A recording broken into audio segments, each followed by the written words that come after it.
A few months ago, I turned 18. Everyone kept telling me, "You're an adult now. Get a job, Unc."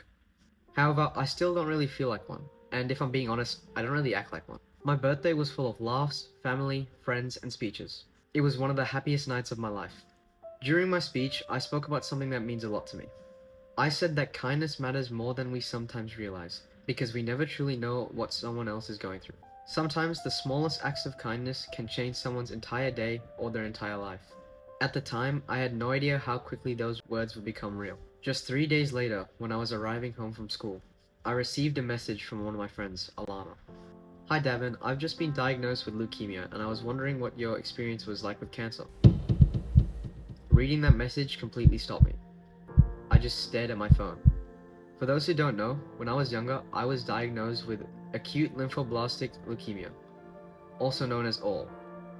Alana has acute myeloid leukemia, also known as AML.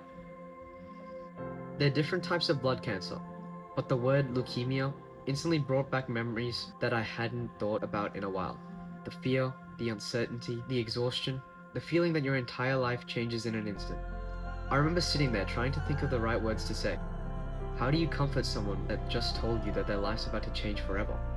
Eventually, I sent her a message.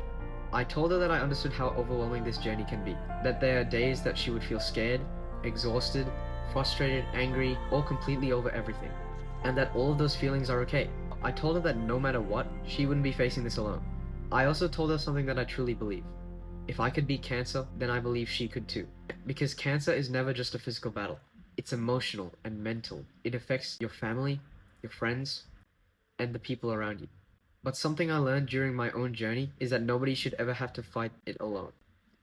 After sending that message, I couldn't stop but think about it. I kept asking myself one question. What else can I do? Replying to a message was important. Being there for her was important. But it didn't feel like enough. I wanted to do something that showed her just how many people were standing beside her. So I started talking to people at school. I spoke with my head of house, Alana's head of house, and our head of senior school. I shared an idea that had been sitting in my head ever since I heard the news. What if our school community came together to support Alana in a way she would never forget? What if we didn't just tell her she wasn't alone? What if we showed her? Those conversations turned into planning, planning turned into approval, and now on the 4th of September, my school will be holding a world's greatest shave in support of Alana and to raise money for the Leukemia Foundation. When I found out that the event had been officially approved and the email had been sent out to our Year 12 cohort, I honestly felt overwhelmed. Not because the idea came from me, but because I realized just how many people were willing to stand beside Alana. Students, teachers, friends, and family. An entire community coming together for one person. And that's exactly what cancer needs more of. Hope. People reminding each other that they don't have to face this alone. I'm shaving my head not because losing your hair is the hardest part of cancer, but because it's a visible reminder of a battle that thousands of Australians fight every single day.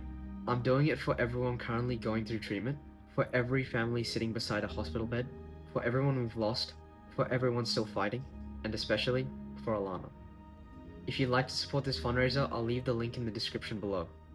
Every donation, no matter how big or small, helps fund blood cancer research and supports families who are living through this journey.